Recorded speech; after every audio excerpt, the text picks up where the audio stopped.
Good morning student, welcome to NKS academy.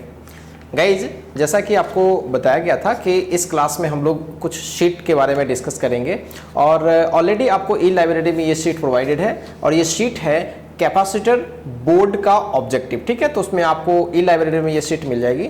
Hopefully आप लोगों ने डाउनलोड भी कर लिया होगा और क्वेश्चन आपने सॉल्व भी कर लिए होंगे। चलिए गाइज, आज हम लोग इसका डिस्कशन रखते हैं। तो आज हम लोग इसके क्वेश्चंस को 1 to 25 तक कोशिश करेंगे डील करने का। अगर बचता है तो फिर हम लोग आगे भी बढ़ेंगे गाइज। तो चलिए स्टार्ट करते हैं। टोटल इसमें 50 क्वेश्चंस हैं और सारे के सारे ऑब्जेक्टिव है, सारे सिंगल करेक्ट हैं। रेयरली कोई एक दो सवाल आपका मल्टीपल करेक्ट हो सकता है गाइज। तो चलिए स्टार्ट करते हैं क्वेश्चन नंबर 1 से। गाइज, क्वेश्चन डिस्कशन करने का एग्जैक्टली वही तरीका होगा जैसे प्रीवियस सेशंस वगैरह में हमने किया था। तो उसमें हम लोगों का रिपीटेड जो क्वेश्चन होगा उसे हम छोड़ेंगे, या कुछ लो ग्रेड के क्वेश्चंस होंगे उसको हम लोग स्किप करेंगे, जस्ट हिंट करेंगे और स्किप करेंगे गाइज। तो चलिए स्टार्ट करते हैं। क्वेश्चन नंबर फर्स्ट आप लोग अपने स्क्रीन पर आप अपने शीट को देखें और क्वेश्चन नंबर मैं फर्स्ट रीड करता हूं और आप भी उसे देखें अच्छे से। अगर आप अच्छे से देख रहे हैं तो the capacity of a parallel plate condenser is 5 microfarad. बिल्कुल, पैरेलल प्लेट कंडेंसर की जो कैपेसिटी है वो 5 माइक्रोफैराड गिवन है। फर्स्ट क्वेश्चन की बात करें तो कोई पैरेलल प्लेट कैपेसिटर है, इसकी जो कैपेसिटी है वो गिवन है 5 माइक्रोफैराड। ठीक है, ये गिवन है। अब बोला ये गया है when a glass plate is placed between the plates of conductor. दोनों कंडक्टर के बीच अगर हमने ग्लास प्लेट को डाला है, ठीक है, तो बाद में इसकी कैपेसिटी ऑफ कोर्स बढ़ जाएगी, k टाइम्स हो जाएगी गाइस, 5k हो गई। मान लीजिए अब कितनी हो गई, 5k। अगर आपने k डायरेक्टली का डाला है तो अब कितना हो गया होगा कैपेसिटी, पहले C1 था 5, अब C2 डेफिनेटली क्या हो जाएगा, 5k हो जाएगा। इतनी बातें तो क्लियर है गाइस, ध्यान से समझें। अब ये बोला गया कि जब हम उसको ग्लास प्लेट को उसमें डाल देंगे तो उसकी पोटेंशियल 1/8 हो जाएगी। उसकी पोटेंशियल कितनी हो जाएगी, 1/8। अच्छा, पोटेंशियल बदल रही गाइस, तो एक बहुत अच्छी बात है ध्यान देने वाली कि इसका मतलब है कि उसमें सेल कनेक्ट अभी नहीं है। कारण है कि सेल अगर कनेक्टेड रहेगा तो उसकी पोटेंशियल डिफरेंस कभी चेंज नहीं करेगी। तो साफ क्लियर है कि एक बार उससे चार्ज कर दिया गया होगा और सेल को एक बार डिस्कनेक्ट कर दिया होगा गाइस, और फिर उसमें डाइलेक्ट्रिक स्लैब डाली गई होगी, उसमें ग्लास स्लैब डाला गया होगा और उसकी पोटेंशियल डेफिनेटली चेंज हुई होगी और चार्ज में कोई चेंजिंग नहीं हुई होगी। चार्ज में कोई चेंजिंग बिल्कुल नहीं हुई होगी। क्यों? तो इस पे भी चार्ज क्यों, क्योंकि चार्ज में चेंजिंग होने के लिए इसको अलग तरीके से हमें अलग चीजों से कनेक्ट करना पड़ेगा, बाहरी सोर्स से कनेक्ट करना पड़ेगा गाइस। और सेल है नहीं कि पोटेंशियल सेम रहेगा। तो अगर मैं इनिशियल पोटेंशियल की बात करूं गाइस, अगर हम लोग इनिशियल पोटेंशियल की बात करें तो इनिशियल पोटेंशियल क्या है, ऑफ कोर्स इनिशियल पोटेंशियल अगर मैं लिखूं V1, so that will be Q/C1, और बाद के पोटेंशियल की बात करूं so that will be Q/C2। Charge तो सेम ही है ना। सो V1 बोला गया है कि बाद की जो पोटेंशियल है 1/8 टाइम्स ऑफ V1 हो गई है। सवाल में पढ़ेंगे तो आपको पता चलेगा कि बाद की पोटेंशियल 1/8 हो गई है। अगर मैं V2 के जगह पर लिखूं Q/C2 और 1/8 time of V1 and that is Q/C1, तो Q से Q cancel, so C2 will be 8 times of C1, और C2 तो आपको पता ही है दैट इज 5k, और इसका वैल्यू तो 5 पता ही है। सो k विल बी 8। क्लियर है गाइस? बहुत ही सिंपल सवाल है। k कितनी हो जाएगी, 8 हो जाएगी। ठीक है, आइए नेक्स्ट सवाल पर बात करते हैं। क्वेश्चन नंबर 2 देखते हैं guys. A capacitor is charge by using a battery which is then disconnected. एक कैपेसिटर को हमने बैटरी से चार्ज किया है ऐसे, और चार्ज करने के बाद हमने इसको डिस्कनेक्शन कर दिया।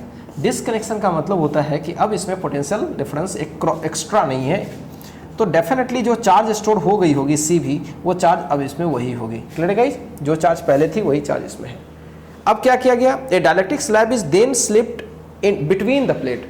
एक उनके दोनों प्लेट के बीच हमने एक डाइलेक्ट्रिक स्लैब को डाल दिया अंदर में। ठीक है, स्लिप अबे नहीं है, उसमें डाला गया गाइस। तो जैसे ही डाइलेक्ट्रिक स्लैब को इसमें हम डालेंगे गाइस, तो जस्ट पहले प्रीवियस की तरह हो गया, इसकी कैपेसिटी डेफिनेटली क्या हो जाएगी, बढ़ जाएगी। तो अगर मान लिया जाए कि पहले की कैपेसिटी C थी तो फाइनल कैपेसिटी C के टाइम्स हो जाएगी, K टाइम्स हो जाती नहीं गई, यानी कैपेसिटी बढ़ गई। बस ये दिमाग रखना है, कैपेसिटी इंक्रीज कर गई। अच्छा ठीक है, अब देखते हैं इसमें क्या पूछा गया है। अब पूछा गया है कि क्या होगा ऑप्शंस वगैरह में, ए बी सी डी में बहुत सारी ऑप्शंस में है, सब सारे ऑप्शन में पोटेंशियल डिफरेंस, चार्ज, किसी में एनर्जी और यस चार्ज, एनर्जी और पोटेंशियल डिफरेंस के बारे में चर्चा कर रहे हैं। गाइस जैसे सवाल क्लास में हो चुका है, अगर आप बात करो चार्ज का तो Q रिमेन्स कांस्टेंट गाइस, बिल्कुल Q हमेशा क्या रहेगा, कांस्टेंट। अच्छा, और पोटेंशियल डिफरेंस की बात करें तो this is the Q by C, और चूंकि C इंक्रीज कर गया है तो पोटेंशियल डिफरेंस पक्का डिक्रीज कर जाएगा। बहुत अच्छा। अब जब एनर्जी की बात करें, अगर मैं एनर्जी निकालूं तो एनर्जी होती है Q स्क्वायर बाई 2C, और Q चूंकि फिक्स्ड है और C चूंकि बढ़ गई है गाइज, तो पोटेंशियल एनर्जी भी घट जाएगी। तो पोटेंशियल एनर्जी भी डिक्रीज कर जाएगी, पोटेंशियल भी डिक्रीज कर जाएगी, but charge remains same constant. ऐसी कोई ऑप्शन है तो आप टिक लगा लें। डिक्रीज ए तो गलत ही हो जाएगा ना गाइज, पढ़े A number option. Reduction of charge on the plates, बिल्कुल नहीं, चार्ज का भी रिडक्शन, चार्ज का रिडक्शन हो ही नहीं पाएगा, चार्ज कम नहीं हो पाएगा। इंक्रीज इन पोटेंशियल अक्रॉस, बिल्कुल नहीं, पोटेंशियल डिक्रीज होनी चाहिए। सी पढ़ते हैं तो decrease in potential difference across the plate, बिल्कुल सही है guys. Reduction in the stored energy, क्या एनर्जी में अब थोड़ी कमी होगी, बिल्कुल कमी होगी, बात की एनर्जी कम ही हो रही है। But no change in the charge, बिल्कुल गाइज कौन सा आंसर होगा, C sir. So question number 3 देखते हैं। The energy of a charge capacitor is given by, guys ये तो बहुत सिंपल है, Q स्क्वायर बाई 2C, इसमें कुछ करने का है नहीं। क्वेश्चन नंबर 4 देखते हैं। The capacity of condenser is 4 into 10 की power minus 6 farad and its potential is 100 volt. The energy released on the discharging it fully. यार जितनी एनर्जी उस कैपेसिटर के पास होगी उतनी ही ना वो फुल्ली डिस्चार्ज करेगा। तो टोटल एनर्जी उसके पास कितनी थी इनिशियली, तो हाफ ऑफ CV स्क्वायर लिख सकते हैं। ठीक है, अगर ये तो पोटेंशियल के टर्म में है बिल्कुल, और सब कुछ वैसे गिवन भी है। कैपेसिटी देखेंगे तो 4 into 10 की पावर माइनस 6 गिवन है, और पोटेंशियल की बात करें तो इन्होंने दे रखा है 100 वोल्ट, तो 100 का स्क्वायर कर लेना है। अगर आप ध्यान से देखें तो 2 into 10 की पावर माइनस 2 हो जाएगी, क्यों, ये 4 हो जाएगा और ये 6, तो इतना आपका अब एनर्जी हो जाएगा। तो ये सॉरी ये एनर्जी उसके पास है, तो जब हीट के रूप में भी तो यही एनर्जी रिलीज होगी ना, ऑफ कोर्स इतनी ही एनर्जी होगी, यानी 0.02 जूल लिख सकते हैं, क्लियर है, या 0.2 माइक्रो भी लिख सकते हैं गाइस, ठीक है। तो 0.02 जूल ऐसे आंसर हो जाएगा। So this is 3rd। अब ये क्वेश्चन नंबर 4 की बात करते हैं, सॉरी 4 ही होगा, क्वेश्चन नंबर 4 ही कर रहे थे। क्वेश्चन नंबर 5 की बात करते हैं। अगर आप 5 नंबर क्वेश्चन को अच्छे से देखें तो इसमें लिखा हुआ है the insulated sphere of radii R1 and R2 having charge Q1 and Q2 respectively are connected to each other, ठीक है। Then there is no change in the energy of the system, connect करेंगे तो क्या energy में कोई changing नहीं होगी। And increase in energy of the system, increase होने का तो सवाल ही नहीं है। Always a decrease in energy of the system, क्या एनर्जी में हमेशा एनर्जी हमेशा डिक्रीज करेगी। गाइज अगर दो कंडक्टर को हम कनेक्ट करेंगे, ये सवाल अच्छा है, तो जनरल बच्चों का ख्याल होता है कि सर दो कंडक्टर को जब हम कनेक्ट करेंगे तो एनर्जी तो हमेशा वाकई घटती ना सर, क्योंकि कुछ एनर्जी, कुछ इलेक्ट्रिकल एनर्जी किसके रूप में चली जाती है, हीट के रूप में। तो एनर्जी घटने की बात हो रही है ना, तो कौन सी एनर्जी के बारे में बात हो रही है गाइज, एनर्जी उस एनर्जी के बारे में बात हो रही है, इलेक्ट्रिकल एनर्जी के बारे में बात हो रही है। टोटल एनर्जी कंजर्व ही होगी, तो क्या इलेक्ट्रिकल एनर्जी इसमें लॉस करेगी हीट के रूप में, बिल्कुल लॉस करेगी। लेकिन क्या हमेशा या कभी कभी, जब इसकी पोटेंशियल, गौर समझेंगे, जब इसकी पोटेंशियल और जब इसकी पोटेंशियल अगर इक्वल हो तो क्या गाइज कोई शेयरिंग ऑफ चार्ज होगी, नहीं होगी। पढ़ा रखा है V1 और V2 अगर इक्वल हो तो कोई भी हीट में एनर्जी बर्बाद नहीं होगी, दरअसल चार्ज शेयर ही नहीं होगा। तो ये भी बताना जरूरी है कि चार्जेस तभी शेयर होंगी जब पोटेंशियल डिफरेंस इक्वल नहीं होगी, और तभी जाके हीट बर्बाद होगी, हीट के रूप में एनर्जी बर्बाद होगी, और तभी जाकर के उसमें जो बोला गया है कि एनर्जी हमेशा डिक्रीज करेगा, राइट, ठीक है। तो एनर्जी सिस्टम की डिक्रीज कब करेगी, है ना, कब तक करेगी, अगर V1 इक्वल्स V2 हो जाए तब तक तो क्या हो जाएगी, तब तक एनर्जी में डिक्रीज या इंक्रीज नहीं होगी। इससे पहले हो सकती है जब ये इक्वल नहीं है। तो V1 की बात करें, सो व्हाट इज V1, अगर मैं इसकी कैपेसिटी C1 मान लूँ और इसके C2 मान लूँ, ठीक है गाइज।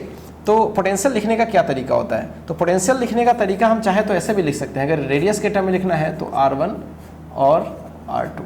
तो इसकी चार्ज होगी K, मान लीजिए Q1 बटे R1, और ये हो गई K Q2 बटे R2।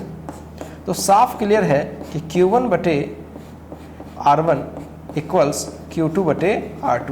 जब तक ये कंडीशन ट्रू नहीं हो जाएगा ना, जब तक ये कंडीशन ट्रू नहीं हो जाएगा तब तक क्या एनर्जी लॉस होगी हीट के रूप में? बिल्कुल लॉस होगी गाइज। सो मुझे लगता है कि सी और डी में ज़्यादा अप्रोप्रिएट डी है, क्योंकि ए सी में बोला गया है always decrease in energy of the system. नहीं, कब तक? जब तक कि पोटेंशियल बराबर न हो जाए। So a decrease in the energy of the system unless Q1 R2 equals Q2 R1। बात वही है guys, Q1 R2 equals Q2 R1, बात वही है। ठीक है गाइज, क्या है सवाल अच्छा लगा गाइज? बिल्कुल अच्छा सवाल है। नेक्स्ट सवाल की बात करते हैं, क्वेश्चन नंबर 6 पे बातें। क्वेश्चन नंबर 6 पे देखते हैं। अगर आप क्वेश्चन नंबर 6 को अच्छे से देखें तो इसमें लिखा हुआ है which one statement is correct.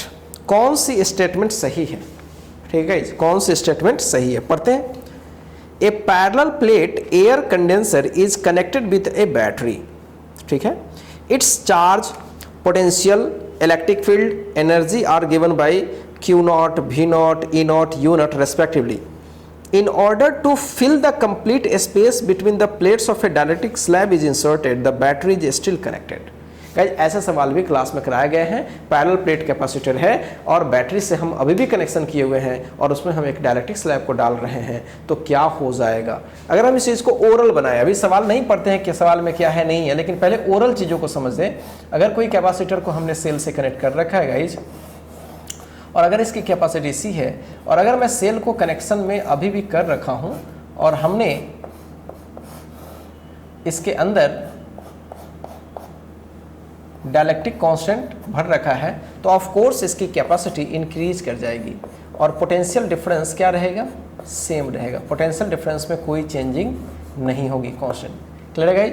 और C बढ़ेगा तो चार्ज के बारे में बात करें तो चार्ज होती है CV, और जब V फिक्स्ड है और C बढ़ रही है, C जब बढ़ रही है तो ऑफ कोर्स चार्ज भी इंक्रीज कर जाएगी। चार्ज भी क्या हो जाएगी? इंक्रीज कर जाएगी। तो कैपेसिटी भी बढ़ जाएगी और चार्ज भी बढ़ जाएगी। क्लियर है गाइस? अच्छा, और अगर एनर्जी की बात करें तो एनर्जी हम कांस्टेंट के टर्म में करना चाहते हैं तो 1/2 CV² कर लेते हैं। चूंकि V क्या है? फिक्स्ड है, और C इंक्रीज कर रही है तो एनर्जी भी क्या हो जाएगी? इंक्रीज कर जाएगी। क्लियर है गाइस? तो कुछ चीज़ें जो हम लोग को ऑलरेडी पता है, ये सब चीज़ें हम लोग पहले मन में समझ लें। ठीक है, अब आगे सवाल को पढ़ते हैं। तो इनिशियल सिचुएशन जो भी है वो नॉट में है, Q0 initial, V0 initial, clear, और इलेक्ट्रिक फील्ड इनिशियल वगैरह है। अब इलेक्ट्रिक फील्ड के बारे में चर्चा कर लेते हैं। एनर्जी तो हो गया, चार्ज भी हो गया, पोटेंशियल भी हो गया, तो जरा हम इलेक्ट्रिक फील्ड की चर्चा कर लेते हैं। तो इलेक्ट्रिक फील्ड का जो फॉर्मूला होता है आपको पता ही है। अगर हम पोटेंशियल डिफरेंस के टर्म में लिखे तो V/D होती है सिंपल, और चूंकि गाइज V में कोई चेंजिंग नहीं हुई है, V क्या है? कांस्टेंट है। V क्या है? कांस्टेंट है, तो साफ क्लियर है कि E will be also constant. E will be also constant. बहुत ही सिंपल चीज़ है, मैं जानबूझ के V और D से रिलेशन निकाला। ठीक है, क्योंकि V के बारे में हमें ज़्यादा डिटेल पता है, V फिक्स्ड है। तो गाइज अब मुझे बताएं कि क्या पहले से चार्ज बढ़ जाएगी? क्या अब नई वाली जो चार्ज हो जाएगी, नई वाली जो चार्ज हो जाएगी, क्या वो बड़ी होगी Q0 से? अब आप बताएं, यस या नो? बिल्कुल, ये तो प्रूफ किया है ना कि चार्ज बढ़ गई, तो नई वाली चार्ज डेफिनेटली पहले से बढ़ जाएगी। सो ऐसा ऑप्शन सही मारो, ये तो सही है। अभी और भी चेक कर लेते हैं, क्या B सही है गाइज? क्या B सही है? B ऑप्शन में बोला जा रहा है V is greater then V0। क्या ऐसा पॉसिबल है? नहीं। C ऑप्शन देखते हैं। अगर C ऑप्शन ध्यान से देखेंगे तो इलेक्ट्रिक फील्ड बोला जा रहा है E0 से बड़ी है। क्या गाइज ये पॉसिबल है? ये पॉसिबल नहीं है। क्यों? इलेक्ट्रिक फील्ड कांस्टेंट है। अगर हम D की बात कर लें तो D में बोला गया है एनर्जी फाइनल बड़ी हो गई शुरुआत की एनर्जी का। यस, एनर्जी पहले से क्या हो गई है? बढ़ गई है। तो अपना इसमें दो आंसर है, A and D. So 2 answer हो जाएगा। क्या गाइस ऐसे सवाल हम लोगों ने क्लास में किए थे? बिल्कुल किए थे। होपफुली आपसे सवाल सब बन गया होगा। चलिए इस चीज़ को कॉपी कर लीजिए। कॉपी करने वाले ऐसे भी कुछ बहुत बड़ी चीज़ तो है नहीं। हम लोग नेक्स्ट सवाल करते हैं गाइस।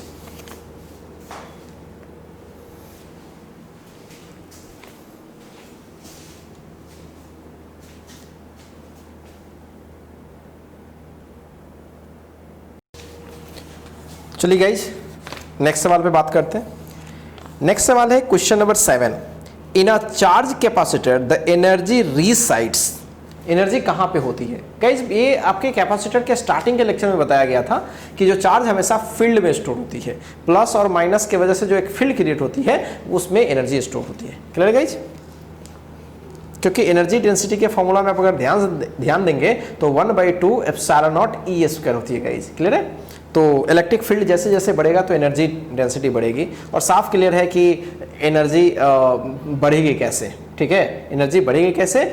ऑफ कोर्स जितनी ज़्यादा चार्ज दोगे उसके वजह से इलेक्ट्रिक फील्ड ज़्यादा होगा गाइज, और इलेक्ट्रिक फील्ड ज़्यादा होगा उससे एनर्जी डेंसिटी बढ़ेगी, और एनर्जी तो ऑब्वियसली वो किस में स्टोर होती है गाइज? इलेक्ट्रिक फील्ड में होती है। बहुत ही सिंपल है।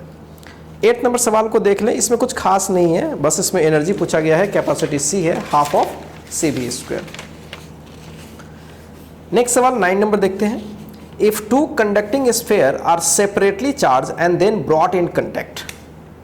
Clear guys? दो अलग अलग मेरे पास कंडक्टर है, उसको पहले चार्ज कर दिए, इसको भी हमने चार्ज कर दिया और दोनों को कनेक्ट किया जस्ट शेयरिंग ऑफ चार्ज में। तो क्या होगा? अगर दोनों की पोटेंशियल अलग अलग हुई तो चार्जेस शेयर होगी। चार्जेस शेयर होने के बाद दोनों की एक कॉमन पोटेंशियल आ जाएगी, और कॉमन पोटेंशियल हमें पता है C1 V1 plus C2 V2 by C1 plus C2। एक चीज़ तो ये। दूसरा, क्या एनर्जी लॉस होगी? हाँ, इलेक्ट्रिकल एनर्जी लॉस होकर के हीट में कन्वर्ट हो जाएगी, कुछ, सारी की सारी नहीं। Clear guys? तो और क्या टोटल चार्ज कंजर्व होगी गाइज? हाँ, टोटल चार्ज कंजर्व होगी। हमने उसका डेरिवेशन भी वैसे ही किया था, इनिशियल चार्ज फाइनल चार्ज के इक्वल लिया था, तो चार्ज में कोई लॉस नहीं होगा। तो चलिए पढ़ लेते हैं। The total energy of the system is conserve total energy of to spheres. Guys इसमें थोड़ा कंट्रोवर्सी होगा पहला वाला ऑप्शन में। टोटल एनर्जी की बात करें तो कंजर्व है, लेकिन अगर इंटरेस्टेड है किससे?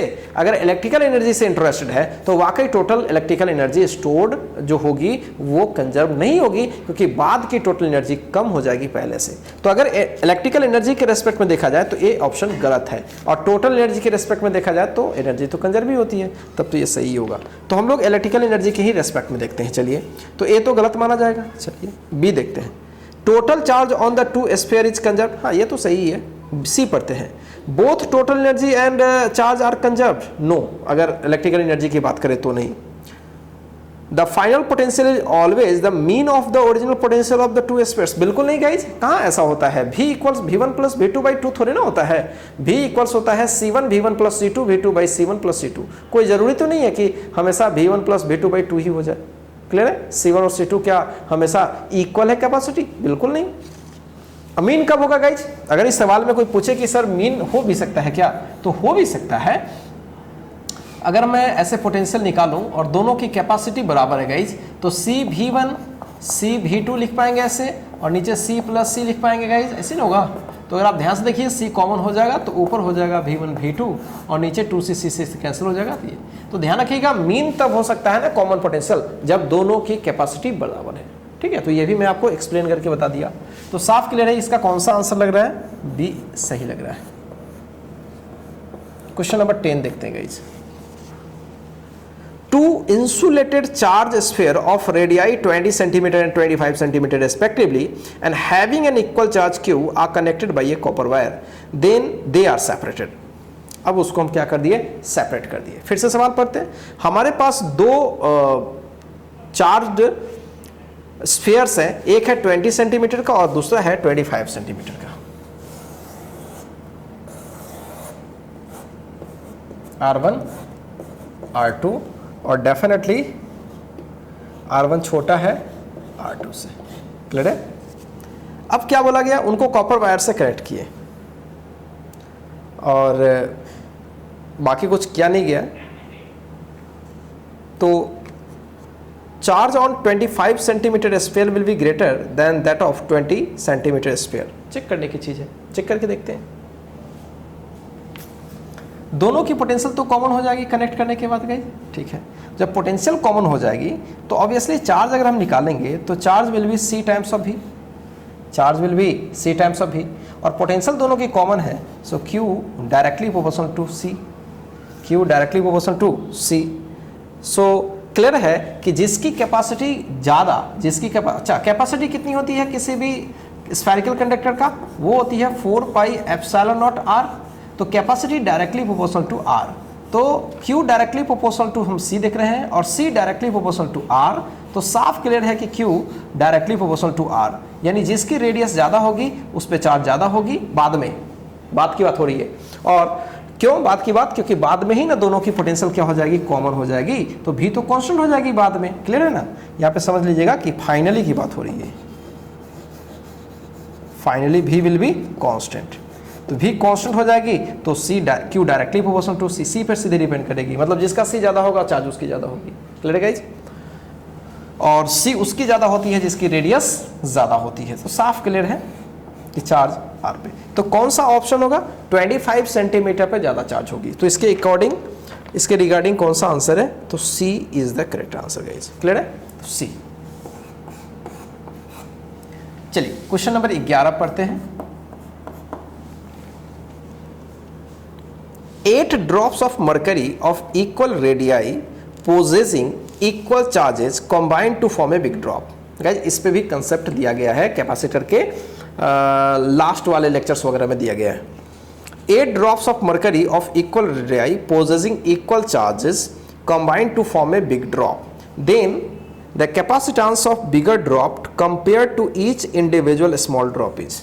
कितना गुणा हो जाएगा गाइस, अगर आपको याद है, थोड़ी बहुत अगर आपको याद होगी, तो अगर हम लोग n कैपेसिटर्स लेते थे, n कैपेसिटर से यूँ कहें n ड्रॉप्स इक्वल लेते थे, और इन दोनों को, इन सबको कंबाइन करके एक बड़ा सा ड्रॉप बनाते थे। इसकी रेडियस अगर r होती थी, याद होगा, इसकी रेडियस स्मॉल r होती थी, तो हमने निकाला था कि कैपिटल R जो होती है वो n की पावर 1/3 स्मॉल r, अगर आपको याद हो तो अगर मैं कैपेसिटी, बड़े की कैपेसिटी की बात करूँ, बड़े की कैपेसिटी को कैपिटल C लिख रहा हूँ या C बिग लिख रहा हूँ मैं, C बिग, तो ये होती है 4 pi epsilon not capital R। और अगर मैं छोटे की कैपेसिटी लिखूँ C, तो वो होगी 4 pi epsilon not small r। चलिए, तो अगर मैं 4 पाई एप्सिलॉन नॉट और कैपिटल R के जगह पर n की पावर 1/3 इंटू स्मॉल r लिख दूँ, तो स्मॉल r जैसे मैं n की पावर 1/3 को मैं बाहर कर दूंगा, तो obviously 4 pi epsilon not small r हो जाएगी, और इसको हम क्या बोल पाएंगे, इसको बोल पाएंगे कैपेसिटी ऑफ स्मॉल ड्रॉप, जिसको मैं C बोल पाऊंगा। तो बड़े ड्रॉप का जो कैपेसिटी हो रही है n की पावर इतनी। क्लियर गाइस, तो अब इसके अकॉर्डिंग अगर देखें तो ये n की वैल्यू कितनी गिवन है, 8 गिवन है। क्लियर गाइस, तो n की 8 गिवन है, तो हम इसको 2 की पावर q तो लिख ही सकते हैं। तो यहाँ पे हम 2 की पावर q लिख दूँ और उस पर से पावर 1/3 इंटू C, तो साफ क्लियर है कि 2C हो जाएगी। तो बड़े ड्रॉप की जो कैपेसिटी हो जाएगी तो वो 2 टाइम्स ऑफ C हो जाएगी। ऐसा कोई ऑप्शन है तो लगा लीजिए, पूछा गया है कि क्या होगी, तो 2 टाइम्स हो जाएगी गाइज। तो 11 का क्या हो जाएगा, C। क्लियर गाइज, बहुत ही आसान सवाल है, ऐसे सवाल क्लास में मैंने आपको बताए भी थे। अब आइए 12 number. A condenser of capacity 50 microfarad is charge to 10 volt, its energy. बहुत ही आसान है, चार्ज दे रखा है गाइज, पोटेंशियल दे रखा है, चार्ज नहीं दे रखा है, पोटेंशियल दे रखा है और कैपेसिटी दे रखा है, तो आप एनर्जी डेफिनेटली निकालेंगे 1/2 CV²। नेक्स्ट सवाल देखते हैं। The potential gradient at which dielectric of a condenser just gets punctured is called. देखिए पंक्चर का मतलब समझते हो ना, पंक्चर का जनरल मतलब होता है छेद हो जाना, और किसी मीडियम के पंक्चर होने का मतलब कि किसी मीडियम से चार्जेस क्या हो जाना, फ्लो करने लगना। जैसे एयर को ही ले लो, तो एयर एक खास वोल्टेज तक उसमें क्या होती है, पंक्चरिंग नहीं होती है, उसमें जो चार्जेस इंटर नहीं करती है, लेकिन एक डायलेक्ट्रिक स्ट्रेंथ एक्वायर करने के बाद एयर भी क्या हो जाने लगती है, अपने से होकर के चार्जेस को फ्लो करने लगती है। ये यूं कहें कि वो क्या हो जाती है, कंडक्टर बन जाती है गाइज। तो इसका मतलब यही है, अगर सवाल को अच्छे से पढ़ें, द पोटेंशियल ग्रेडियंट गाइज आपने जरूर सुना होगा कि V/R, ऐसा कहते हैं dV/dR is electric field intensity, और dV/dR को हम लोग पोटेंशियल ग्रेडियंट ही कहते हैं। तो पोटेंशियल ग्रेडियंट का मतलब वो इलेक्ट्रिक फील्ड की बात कर रहे हैं, वो किसकी बात कर रहे हैं, इलेक्ट्रिक फील्ड की। तो वो इलेक्ट्रिक फील्ड या वो पोटेंशियल ग्रेडियंट जिस पर कोई डायलेक्ट्रिक मीडियम पंक्चर हो जाए या यूं कहें वो कंडक्टर बन जाए, तो उसको हम लोग डायलेक्ट्रिक स्ट्रेंथ कहते हैं, और इसको हमने लास्ट वाले वीडियो सेशंस वगैरह में आपको पढ़ा रखा है। जस्ट आपको याद होगा, डायलेक्ट्रिक जब हम लोग पढ़ रहे थे तो उसमें हमने डिटेल किया था इसको। नेक्स्ट सवाल करते हैं 14 number. A parallel plate condenser has a capacitance 50 microfarad in air. Air में इसकी कैपेसिटी 50 माइक्रोफैराड है and 110 microfarad when immerse in oil. बहुत ही सिंपल है गाइज, एयर में उसकी वैल्यू दे रखा है उन्होंने, C इन एयर दे रखा है, अगर आप ध्यान से देखें तो वो दे रखा है कितना, ऑफ कोर्स 50 माइक्रोफैराड, और C इन मीडियम दे रखा है और वो दे रखा है 110 माइक्रोफैराड। तो पक्का उन्होंने पूछा होगा डायलेक्ट्रिक कांस्टेंट। तो बहुत ही आसान है गाइज, आपको पता है ना C किसी मीडियम का जब निकालते हैं तो वो K times of C air वाली हो जाती है, यही तो होती है। तो K will be what, C of medium, इसको हमेशा याद भी रखेंगे, और C इन एयर, और C ऑफ मीडियम तो आपको पता ही है 2.2, सो K विल बी 2.2। आप चेक कर सकते हैं। नेक्स्ट सवाल देखते हैं, 15 नंबर सवाल।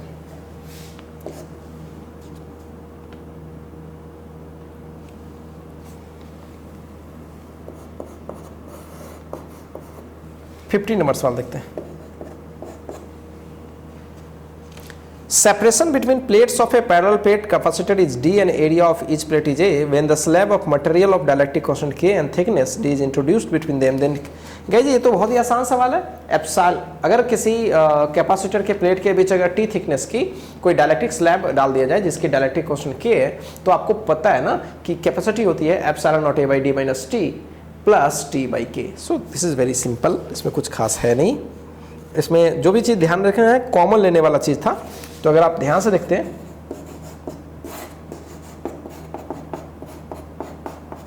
अगर आप इसमें से कॉमन ले लेते हैं माइनस में, माइनस अगर आप T कॉमन ले लेते हैं गाइज, T कॉमन ले लीजिए तो डेफिनेटली क्या हो जाएगा, क्या हो जाएगा गाइज,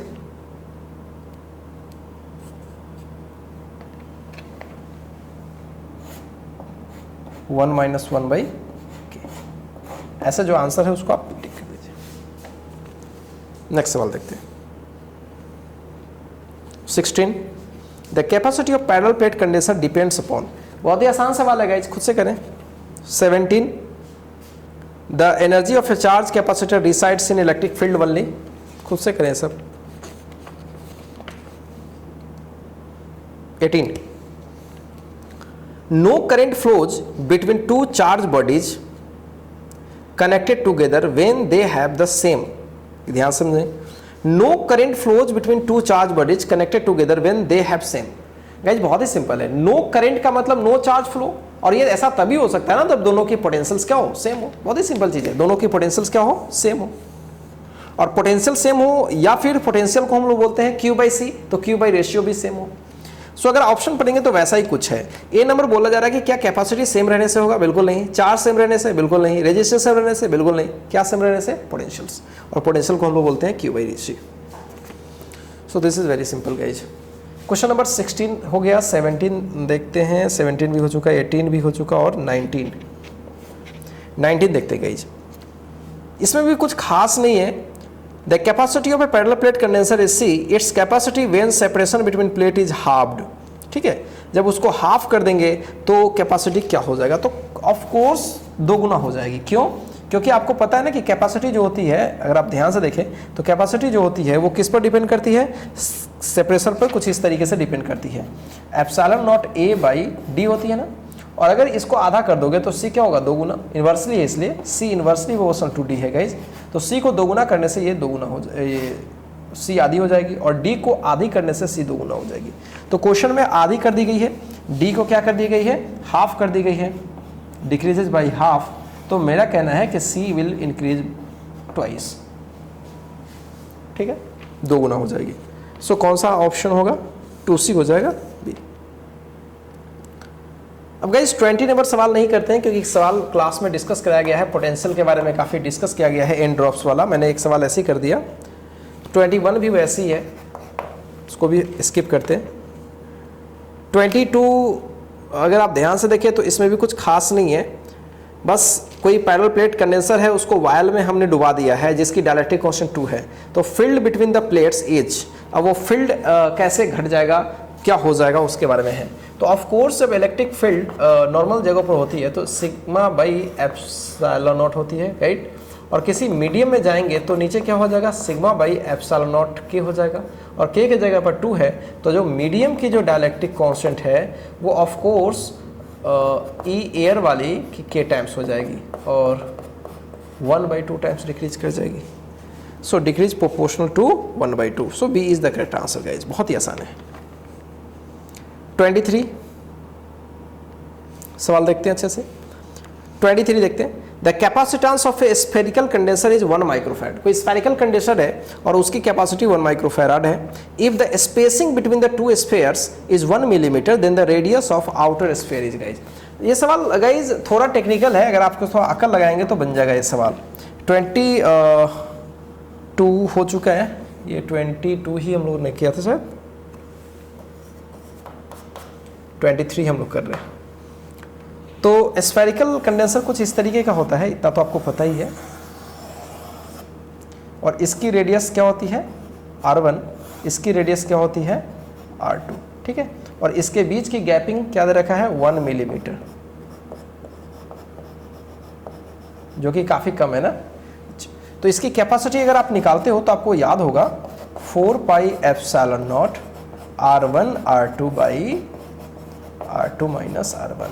क्लियर है गाइज, और R2 माइनस R1 कितना है 1 मिलीमीटर है। क्लियर है गाइज। तो एक बात इसमें थोड़ा सा अप्रोक्सीमेशन लगाना है कि R2 जो होगी, क्या R2 मतलब R2 लगभग R1 के इक्वल ही होगी, लगभग मैं बात कर रहा हूँ क्योंकि 1 मिलीमीटर की गैपिंग कोई बहुत ज़्यादा नहीं है। तो इस सवाल में कुछ नहीं करना था, लगभग R2 को R1 के इक्वल कर लेना था। तो this is R2 square nearly, और R2 माइनस R1 तो आपको पता ही है 1 मिलीमीटर। कुछ नहीं करना था, बस ऐसा यूनिट में सबको डाल लीजिए। इसके जगह पर 1 मिलीमीटर को मीटर में कन्वर्ट कर लीजिएगा, इसका वैल्यू आपको पता है और R2 भी पता है, सबको ऐसा यूनिट में डाल के आंसर कर लीजिएगा। चलिए गाइस बहुत ही आसान है, आप इसको कॉपी कीजिए, फिर हम लोग आगे बढ़ते हैं।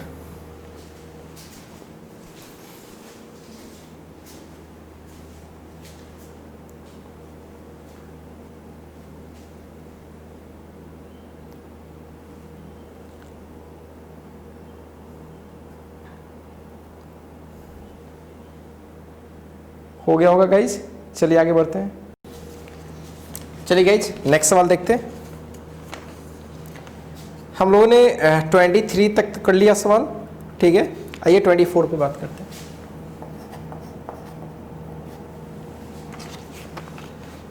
If the dielectric constant and dielectric strength, guys समझ रहे हैं, डायलेक्ट्रिक कांस्टेंट अलग चीज है, डायलेक्ट्रिक स्ट्रेंथ अलग चीज है। डायलेक्ट्रिक स्ट्रेंथ एक ऐसा इलेक्ट्रिक फील्ड है जिस पर कोई डायलेक्ट्रिक कंडक्टर बनने लगता है।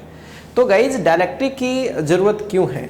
डायलेक्ट्रिक की जरूरत तब है जब वो इंसुलेशन मेंटेन करे। अब डायलेक्ट्रिक ही कंडक्टर बन जाए तो फिर डायलेक्ट्रिक का क्या मीनिंग है guys?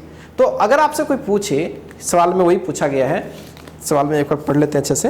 If the dielectric constant and dielectric strength B denoted by के एंड एक्स, अच्छा चलिए एक को के से और एक को एक से डिनोट किया है, then the material suitable for use as a dielectric in a capacitor must have. तो जो मटेरियल में हम यूज करेंगे, मटेरियल के रूप में डायलेक्ट्रिक यूज करेंगे तो क्या होना चाहिए? ऑफ कोर्स उसकी कैपेसिटी ज्यादा होने के लिए हम यूज करते हैं ना, के टाइम्स होने के लिए, तो के तो ज्यादा होना ही चाहिए, मतलब डायलेक्ट्रिक कांस्टेंट की जो वैल्यू होनी चाहिए वो ज्यादा।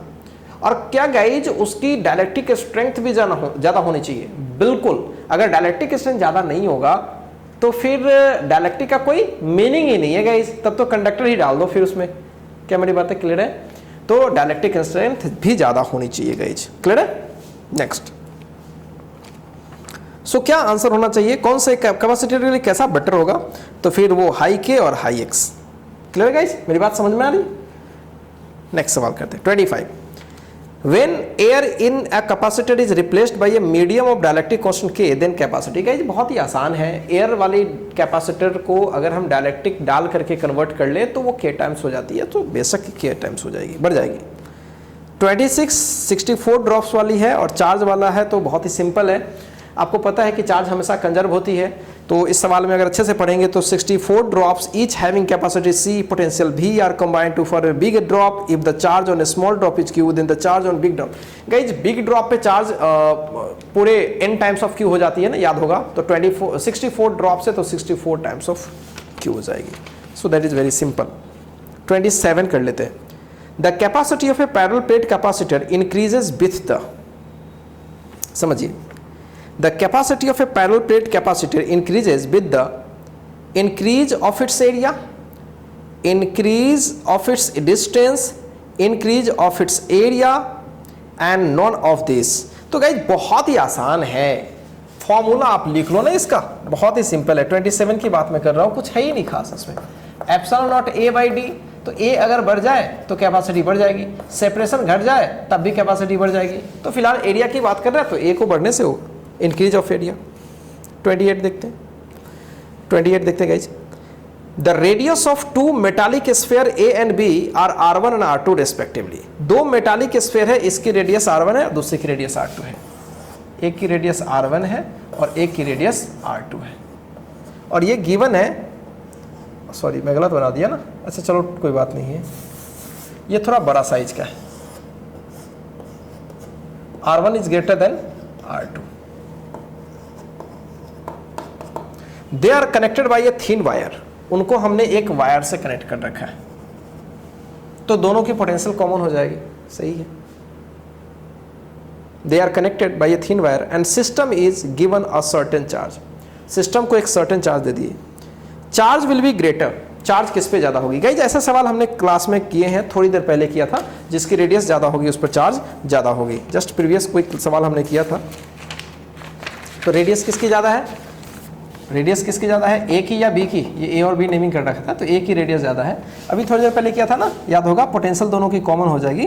तो अगर मैं चार्ज की बात करूं तो Q will be C V, तो भी चूंकि सबकी कांस्टेंट है, दोनों की कांस्टेंट हो जाएगी, तो Q directly proportional to C और C directly proportional to R। थोड़ी देर पहले किया, तो जिसकी रेडियस बड़ी उस पर चार्ज ज्यादा और जिसकी रेडियस कम उसकी चार्ज कम। 29 देखते हैं। The capacity of a spherical conductor in MKS system, तो of course 4 pi epsilon not R ही होता है ना, तो सिंपल है। 30 देखते हैं। Can a metal be used as a medium for dielectric? No guys, कोई फर्क, मेटल को यूज करके आप कभी भी इंसुलेशन मेंटेन नहीं कर सकते हैं। क्लियर है गाइज? आप के कुछ, आपका के फाइनाइट होना चाहिए कुछ ना कुछ, ठीक है? के आपका क्या होना चाहिए? फाइनाइट।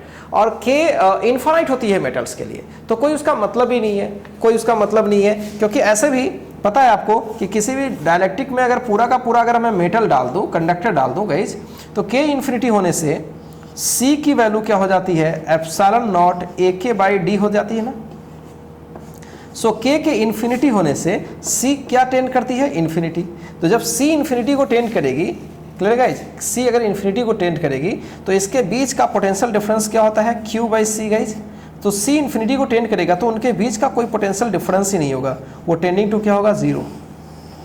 तो इसका कोई मतलब ही नहीं रह जाता, फिर कैपेसिटर का कोई मतलब नहीं रह जाता, वो एक कंडक्टिंग वायर की तरह हो जाएगा। कंडक्टिंग वायर भी ना, इसका पोटेंशियल इसका पोटेंशियल बराबर होता है, पोटेंशियल डिफरेंस 0 होता है। तो ऐसा ही है, डेल्टा भी 0 हो गया, इसका मतलब एक कंडक्टिंग वायर की तरह बिहेव करेगा, तो कैपेसिटर का कोई मतलब नहीं रह जाता। तो साफ क्लियर है कि can a metal be used as a medium of dielectric? No. Next 31। The area of each plate of a parallel plate capacitor is 100 centimetre square. ठीक है गाइज, दोनों एरिया उसका दे रखा है 100 centimetre square. And the distance between the plate is 1 millimetre. It is filled with mica of dielectric 6। The radius of equivalent capacity of sphere will B. Guys last में twist कर दिया सवाल, अच्छे से देखें। यहां तक तो ठीक था, पैरेलल प्लेट कैपेसिटर का डेटा गिवन था। 30 कर रहे हैं ना, 31 कर रहे हैं। अगर आप ध्यान से देखें तो इसका यहां तक सही था, इसका एरिया गिवन था और वो था 100 सेंटीमीटर स्क्वायर, मतलब 100 और 10 की पावर -2 का स्क्वायर -4 हो जाएगा ना, तो ये हो गया, यानी 10 की पावर -2 मीटर स्क्वायर एरिया। और सेपरेशन भी ठीक ठाक था, 1 मिलीमीटर था, और 1 मिलीमीटर को 10 की पावर -3 मीटर लिख सकते हैं। और के जो डाला गया है डायलेक्ट, वो 6 डाला गया है। तो सीधे लास्ट वाले लाइन में थोड़ी सी बातें अलग हो गई है। The radius of equivalent capacity of sphere, यानी अगर हम इस पूरे कैपेसिटर को अगर हम एक स्फीयर के कैपेसिटी से कंपैरिजन करें तो इसकी रेडियस क्या होगी? तो इसकी कैपेसिटी होती है 4 पाई एप्सिलॉन नॉट R होती है ना गाइस, और इसकी कैपेसिटी अगर हम निकालें तो वो होगी epsilon naught AK by D होगी। हमको इसको इसके साथ क्या करना है? कंपेयर करना है, और तब बोल रहा है कि R क्या होगी। So now if we compare C1 and C2, so C1 equals C2 अगर मैं बराबर कर लूं इक्विवेलेंट होने के लिए, तो epsilon naught AK by D must be equal to 4 pi epsilon naught R. तो ये कैंसिल हो जाएगा और एरिया वगैरह तो आर आपका निकल जाएगा, 1/4 पाई D.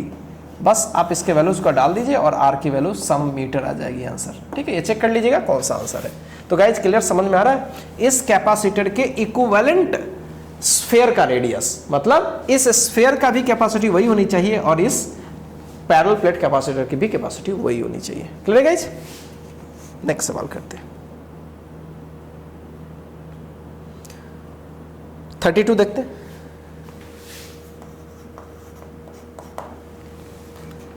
The respective radii of two spheres of a spherical condenser are 12 centimeter and 9 cm। Guys spherical capacitor में इनर रेडियस R1 और आउटर रेडियस R2, R1 दे दिया है और R2 भी दे दिया है। डायलेक्ट्रिक कांस्टेंट मीडियम का भी दे रखा है। तो कैपेसिटी पूछ रहा है, इस सवाल को बनाने की जरूरत नहीं है, आप खुद से बना सकते हो। बस फॉर्मूला याद रखना है, 4 पाई एप्सिलॉन नॉट, अगर कोई मीडियम हो गया तो k यहाँ से मल्टीप्लाई हो जाएगा और R1 into R2 by R2 minus R1। सबको ऐसा यूनिट में डाल लीजिए और फिर आंसर निकाल लीजिए। 33 देखते हैं। A parallel plate condenser is connected with the terminal of a battery. The distance between plate is 6 millimeter.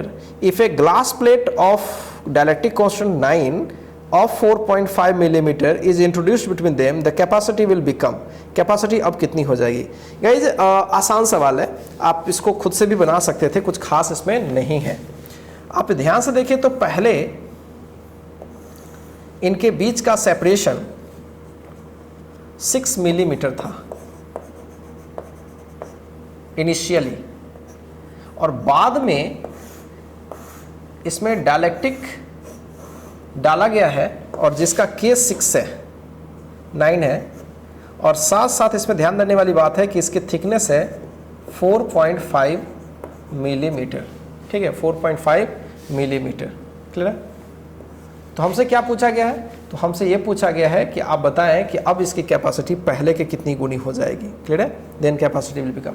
तो स्टार्टिंग के अगर मैं कैपेसिटी निकालें तो epsilon naught a by D, मतलब 6 में ले देता हूँ, this is the first equation.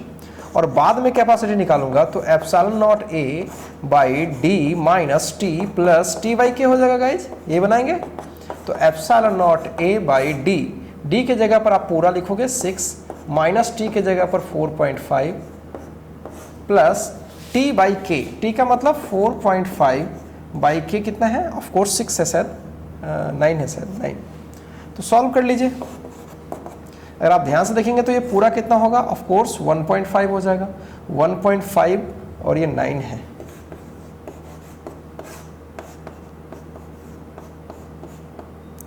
तो ये हो जाएगा 0.5, तो ये हो जाएगा एप्सिलॉन नॉट a बाई 2। अच्छा, पहले क्या था गाइज? पहले अगर आप ध्यान से देखेंगे तो एप्सिलॉन नॉट a बाई 6 था और अब हो गया एप्सिलॉन नॉट a बाई 2। तो इससे कहीं ना कहीं वो 3 टाइम्स बढ़ गया ना। बिल्कुल, अगर आप ध्यान से देखें तो C2 बाई C1 करेंगे तो आपको आइडिया लग जाएगा। एप्सिलॉन नॉट a बाई 2 और ये है एप्सिलॉन नॉट a बाई 6, तो साफ क्लियर है कि ये 3 आ जाएगा। सो बाद का कैपेसिटी 3 टाइम्स हो गया है पहले की कैपेसिटी का। Clear guys? बाद का कैपेसिटी 3 टाइम्स हो गया है, तो साफ क्लियर है कि बाद की कैपेसिटी कितनी टाइम्स हो जाएगी? 3 टाइम्स हो जाएगी। गाइज अच्छे समझे सवालों को, सवाल में कुछ खास दम नहीं है। एक्चुअली बोर्ड का है तो बोर्ड में कुछ खास तो होता नहीं है। चलिए गाइज, यहाँ तक में तो कहीं कोई डाउट नहीं है गाइज। अब आते हैं 34 नंबर क्वेश्चन। 34 नंबर के लिए तो जगह नहीं है, बट देखते हैं पढ़ के। The radii of two metallic spheres P and Q are R1 and R2 respectively. They are given the same charges R1 R2 great R1 से बड़ा R2 है। Then connecting them wire charge will flow। Charge कहाँ से कहाँ flow करेगी? Charge कहाँ से कहाँ फ्लो करेगी? ऑफ कोर्स जिसकी पोटेंशियल ज़्यादा है गाइज वहीं से फ्लो करेगी। तो सेम चार्ज दिया गया गाइज। क्वेश्चन नंबर मैं थोड़ा अलग पेन से अलग कलर से बना देता हूँ। क्वेश्चन नंबर 34 बोला गया है, तो दोनों पे चार्जेस गाइस सेम दिया गया है। तो चार्ज जब सेम दे दिए तो पोटेंशियल का फॉर्मूला होता है KQ बाई R। तो चार्ज जब आप सब पे सेम दिए हो तो फिर रेडियस से डिसाइड करना पड़ेगा। तो V इनवर्सली प्रोपोर्शनल टू क्या हो गई? रेडियस। तो जिसकी रेडियस कम होगी उसकी पोटेंशियल ज़्यादा होगी, तो जिसकी रेडियस कम होगी उसकी पोटेंशियल ज़्यादा, यानी वो हायर पोटेंशियल पे है। तो चार्ज हमेशा हायर पोटेंशियल से लोअर पे जाती है, यानी छोटे साइज से बड़े साइज पे जाएगी गाइज। तो R1 चूंकि बड़ा है, R1 चूंकि बड़ा है यानी P साइज में बड़ा है और Q साइज में छोटा है, तो चार्ज हमेशा Q से P पे आएगी, चार्ज हमेशा Q से P पे। क्लियर है गाइज? P का रेडियस R1 है और R1 बड़ा दे रखा है सवाल में, तो R1 अगर बड़ा हो गया तो साफ क्लियर है कि उसकी पोटेंशियल क्या हो गई, कम हो गई। अगर R1 बड़ा हो गया, अगर ये P है, अगर ये Q है, तो इसकी रेडियस R1 है, इसकी रेडियस R2 है, तो R1 बड़ा है R2 से, तो साफ क्लियर है कि पोटेंशियल Q का ज़्यादा होगा पोटेंशियल P से, तो हायर पोटेंशियल पे हो गया, इसलिए चार्ज हमेशा Q से P की तरफ फ्लो करेगा, पॉजिटिव चार्ज। नेगेटिव चार्ज की बात करें तो P से Q। क्लियर है? पॉजिटिव चार्ज हमेशा हाई से लो।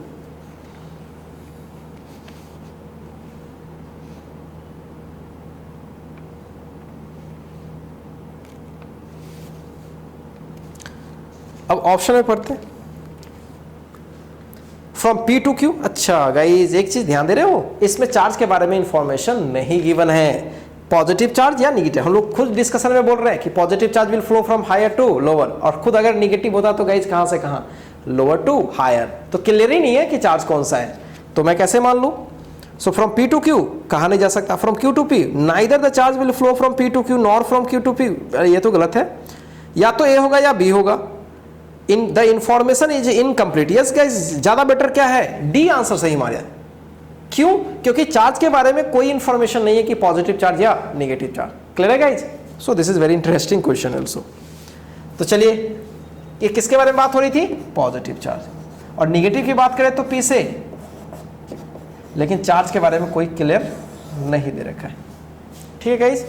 अच्छा गाइज, इसमें अगर डी वाला इंफॉर्मेशन नहीं होता, द इंफॉर्मेशन इनकम्प्लीट की जगह पर कुछ और होता, तो जब सवालों में इस तरह के हो, चारों ऑप्शन में ये क्लियर पता ना चल पाए, जैसे इसमें तो चारों में पता चल गया, तो अगर ऐसे सवाल हो तो हमेशा आप पॉजिटिव चार्ज मान के आंसर कीजिएगा। ठीक है गाइज? 99% केसेस में वो सही माना जाएगा। खैर इसमें वैसा नहीं कर सकते क्योंकि इसमें एक ऐसा ऑप्शन भी है। तो चलिए गाइज, पहले इसको कॉपी कर लीजिए, और कॉपी करने के बाद हम लोग नेक्स्ट करते हैं। लगता है कि आज हम लोग कंप्लीट कर पाएंगे गाइज। चलिए इसको पहले कॉपी कर लीजिए।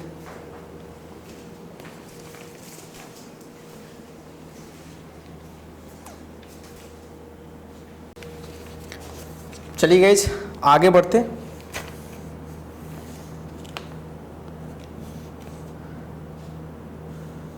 क्वेश्चन नंबर 35 से देखते हैं।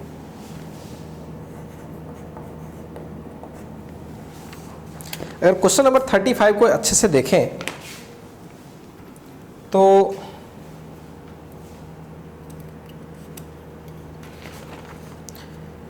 a capacitor of capacity C has charge Q and stored energy is W.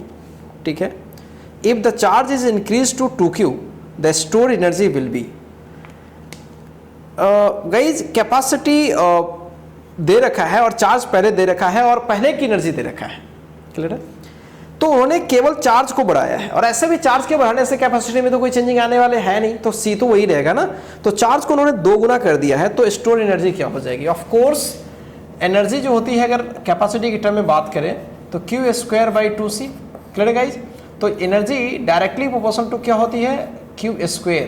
Clear है गाइज? तो हम अगर इसको ऐसा सोचें कि U2/U1 अगर निकालने की कोशिश करें तो ये हो जाएगा Q2/Q1 का होल स्क्वायर, और बाद में चार्ज कितने गुना कर दिया गया है, 2Q गुना कर दिया गया ऑफ कोर्स।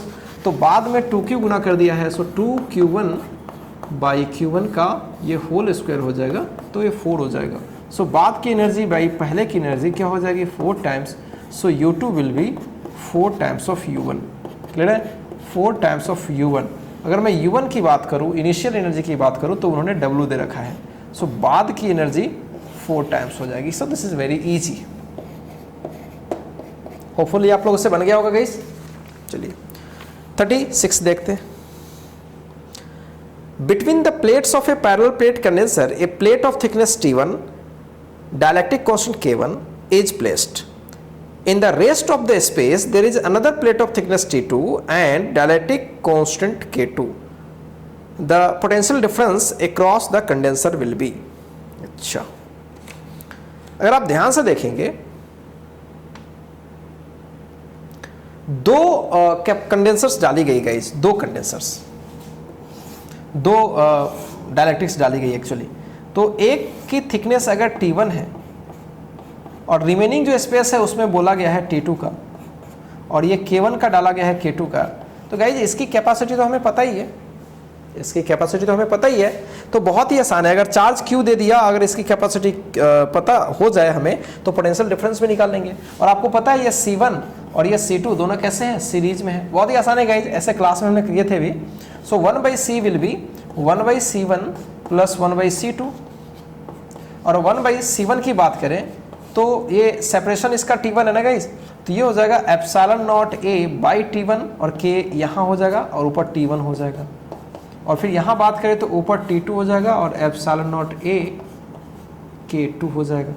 अगर आप ध्यान से देखें तो 1/C विल बी, अगर हम यहाँ से 1/एप्सिलॉन नॉट A कॉमन ले लें तो ये हो जाएगा T1/K1, ये हो जाएगा T2/K2। क्लियर है गाइस? तो ये हो जाएगा। अगर हम इसको सॉल्व करने की कोशिश करें, सो 1/C विल बी 1/एप्सिलॉन nought A।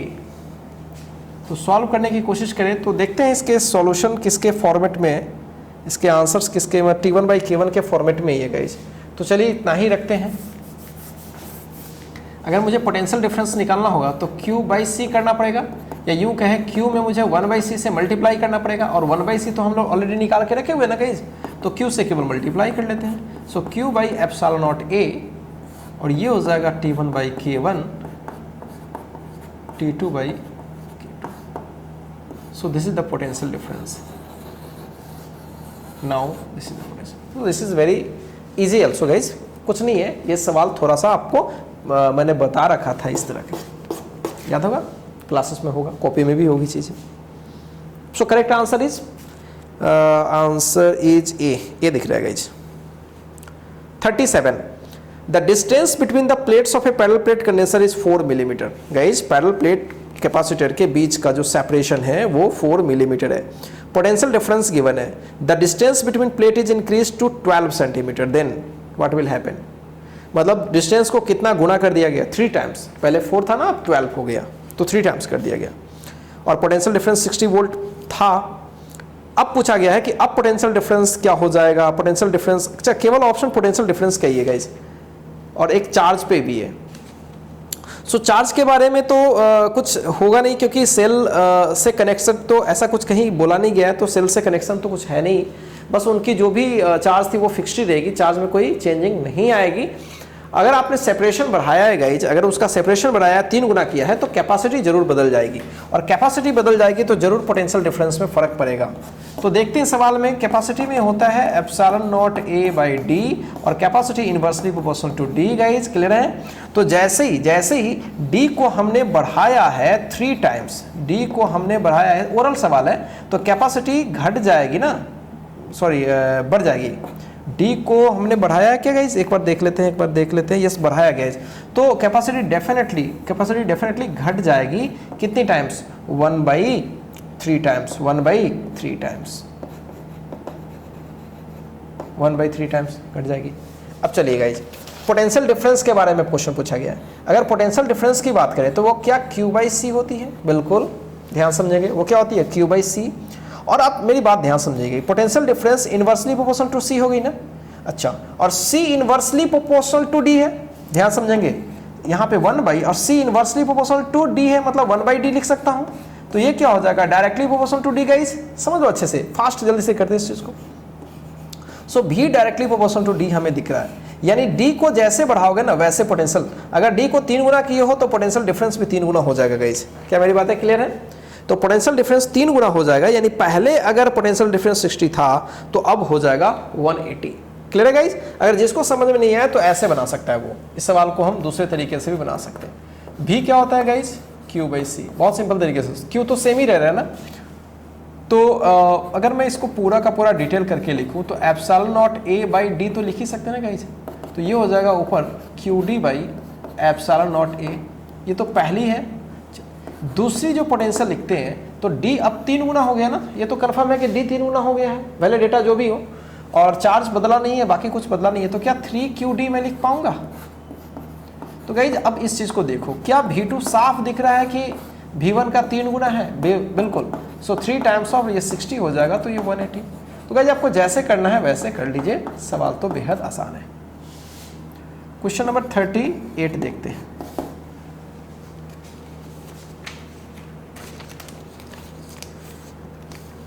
The two metallic plate of radius r are placed at a distance d apart and its capacity is c। दो मेटालिक प्लेट्स है ऐसा, दोनों को पैरेलल रखा गया है, दोनों के बीच का सेपरेशन कुछ दे दिया गया है और उसकी रेडियस कुछ है, इसका मतलब वो सर्कुलर होगी, बड़ी बड़ी होगी।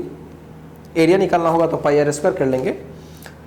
If a plate of radius r by 2 and thickness d of dielectric constant 6 is placed between the plates of condenser, then its capacity will become। अब वो कैपेसिटी कई जैसा सवाल लगता है। सवाल में ये है ना कि एक ऐसा कुछ है, क्लियर? तो इनके बीच का सेपरेशन थोड़ी देर के लिए मान लेते हैं d है, इसका एरिया थोड़ी देर के लिए मान लेते हैं कुछ भी है a, क्लियर है? तो इनकी जो कैपेसिटी होगी, जो भी होगी, उनकी कैपेसिटी तो हम लोग लिख ही सकते हैं ना, epsilon naught a by d, कोई दिक्कत तो नहीं है। लेकिन बोला यह गया कि अब इनके बीच में हमने एक r/2 का ना, if the plate of radius r/2 and thickness d of dielectric constant 6 is placed between the plates, तो उसकी थिकनेस d है, तो थिकनेस d का मतलब पूरा में भरा, लेकिन इसका एरिया तो आधा ही भरा ना, तो चलो मैं आधा ही भरा, तो आधा 20 से ऐसे कर दिया, आधा भर दिया गाइस पूरा में। तो कुछ पार्ट खाली है और कुछ पार्ट बढ़ गया, कुछ पार्ट खाली है, कुछ पार्ट बढ़ गया। तो साफ क्लियर है कि अभी दो, जैसे इसको आप थोड़ा सा इस तरीके से फील कीजिए तो आपको ज्यादा मजा आएगा। याद होगा इस तरह के सवाल मैंने आपको क्लास में कराए थे, याद है? मैंने आधे को भर दिया K से और आधे को K1 से, आधे को K2 से, या एयर रहने दिया कुछ भी। तो क्या ये वाली कैपेसिटर और ये वाली कैपेसिटर क्या पैरेलल कनेक्टेड थी? बिल्कुल। और नेट कैपेसिटी निकालने के लिए दोनों को डायरेक्ट ऐड करते थे। तो ऐसा ही कुछ यहाँ पे है। तो आधे एरिया, तो आधा एरिया तो नहीं बोलेंगे क्योंकि रेडियस r/2 है। तो सुनिए, ध्यान से मेरी बात समझेंगे। अगर मैं पहले वाले सिचुएशन की बात करूं और पहले की एरिया की मैं बात करूं, तो पहले का एरिया था पाई आर स्क्वायर बाई डी था, ये फर्स्ट इक्वेशन मान लेते हैं। अगर मैं सेकंड की बात करूं तो सेकंड में के वाला डाला है ना गाइस, के वाला डाला है बिल्कुल, और वो के का वैल्यू ऑफ कोर्स 6 है, ठीक है। सेकंड सिचुएशन को मैं यहां थोड़ा बनाता हूं। तो सेकंड सिचुएशन में हमारे पास दो कैपेसिटर हो गए, एक के वाला और एक बिना के वाला, एयर वाला हो गया। तो सेकंड केस में अगर मैं कैपेसिटी निकालूं तो इसके दो केसेस के आंसर होंगे, C1 और C2 के। C1 मतलब ये वाला C1 नहीं गाइस, ये C इनिशियल मान लेते हैं। तो एक पार्ट का हो जाएगा एप्सिलॉन नॉट एरिया, एरिया एक का होगा पाई r/2 का होल स्क्वायर, और उसकी डायलेक्ट्रिक कांस्टेंट k है यानी 6 है, बाई सेपरेशन तो d ही है, प्लस दूसरे का हो जाएगा पाई, और अब ऑफ कोर्स पहले एरिया था पाई आर स्क्वायर, अब एरिया होगा पाई r/2 का होल स्क्वायर, यानी कितना आ जाएगा ये, अगर आप ध्यान से देखेंगे तो ये हो जाएगा 3/4 times of pi R square. Clear है गाइस?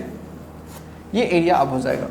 सो एप्सिलॉन नॉट ये हो जाएगा, अगर आप ध्यान से देखें तो ये हो जाएगा 3/4 times of pi R square. Clear है? और इसमें तो एयर वाली है, जो खाली एरिया वो एयर वाली है, तो केस तो बनी होगी ना, और सेपरेशन भी है। तो गाइस अगर आप ध्यान से देखें, इसको जोड़ने की कोशिश करें, तो epsilon naught pi R square 6, और नीचे देखिएगा ध्यान से 2 2 जा 4, तो ये 6 और 4 और नीचे d, और यहाँ पे 3/4d epsilon naught pi R square. Clear है गाइस? अगर आप एलसीएम लेंगे तो 639 epsilon naught pi R square नीचे 4d। तो ये कैपेसिटी बाद का हो गया, मतलब जब हम डायलेक्ट्रिक डाल देंगे तो पूरे सिस्टम का कैपेसिटी गाइज ये हो गया। और कैसे निकाला समझ पा रहे हो? इतने एरिया का गाइज, इतने एरिया का अलग से मैं कैपेसिटी के डाल के निकाल रहा हूं, और जो रिमेनिंग एरिया है, तो रिमेनिंग एरिया मैंने यहां पे निकाला, देखो ध्यान से, पाई आर स्क्वायर में से पाई r/2 का होल स्क्वायर कर दिया, तो ये रिमेनिंग एरिया आ गया 3/4 R square, 3/4 R square. Clear है गाइज? 3/4 R square.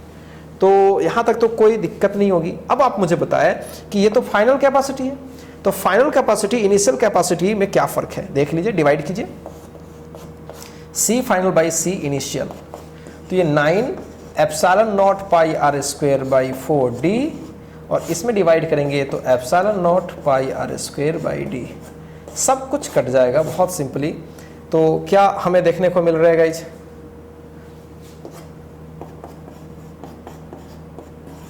पहले की कितनी टाइम्स हो गई 9/4 टाइम्स। अगर कोई गलती नहीं किया हमने तो 9/4 टाइम्स हो गई।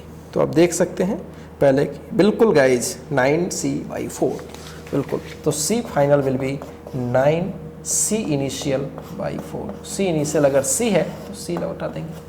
तो गाइज ये सवाल थोड़ा सा अच्छा था, ठीक है।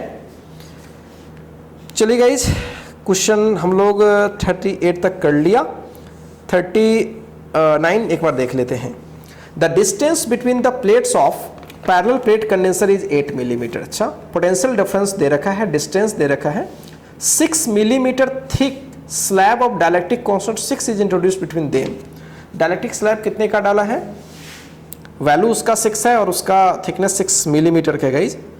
तो अब पूछा गया है the charge on condenser will be doubled. देखिए गाइज एक बार चार्ज आपने अगर दे दिया तो डायलेक्ट्रिक डालिए या आप सेपरेशन कुछ भी करिए तो उस पर चार्ज तो चेंज नहीं होगी, ठीक है गाइज। कैपेसिटी जरूर बदल जाएगी, दूसरा कैपेसिटी बदल जाएगी तो पोटेंशियल भी बदल जाएगी, ठीक है गाइज। तो इस सवाल को आप खुद से भी कर सकते हैं, इसमें ज़्यादा कुछ खास नहीं है। एक बार आप एयर डाल करके नॉर्मल तरीके से निकाल लीजिए, अगली बार कोई पार्शियल थिकनेस डाल करके उसकी कैपेसिटी निकाल लीजिए। बाद की कैपेसिटी आपको पता पड़ गई, इनिशियल कैपेसिटी पता पड़ गई, चार्ज सेम ही है तो पोटेंशियल डिफरेंस पे लिखेंगे Q/C। क्लियर है, चार्ज सेम ही है तो दोनों केस में पोटेंशियल डिफरेंस कंपेयर हो जाएगा गाइज, और आप बना पाएंगे इसमें इंटेंसिटी वगैरह सब कुछ आप चेक कर पाएंगे, ठीक है। तो चलिए गाइज आप इस सवाल को देख लीजिए, मिलते हैं नेक्स्ट क्वेश्चन के लिए। पहले आप इसको कॉपी कर लीजिए। तो अब कुछ ज़्यादा सवाल रह नहीं गया है तो गाइज आज हम लोग इसको कोशिश करते हैं खत्म ही कर लें, ठीक है। चलिए इसको कॉपी कीजिए आप लोग फटाफट।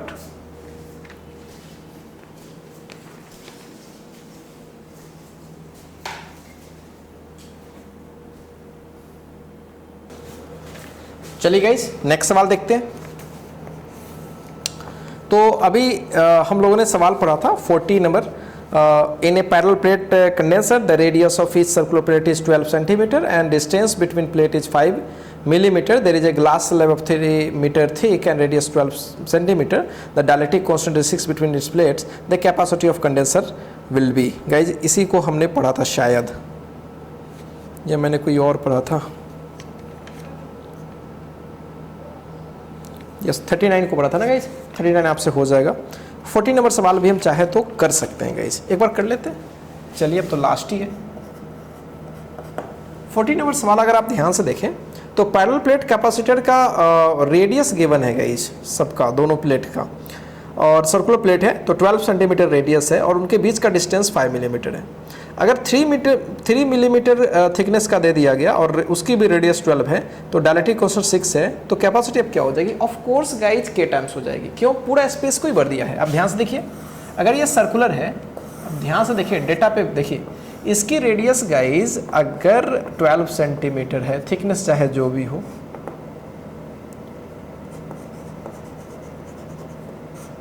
फाइव मिलीमीटर की सेपरेशन है और 12 सेंटीमीटर है, तो अब इसके बीच क्या पूरे स्पेस को भरा है गाइज? बस यही केवल देखना है।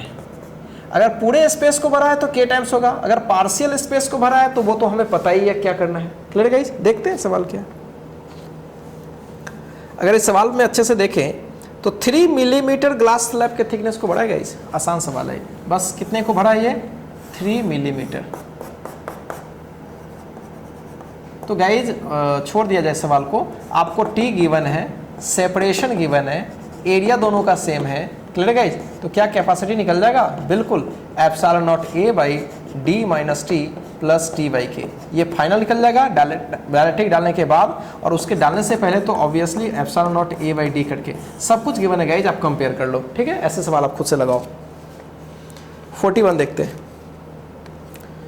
The true statement is on increasing the distance between the plate of parallel plate condenser.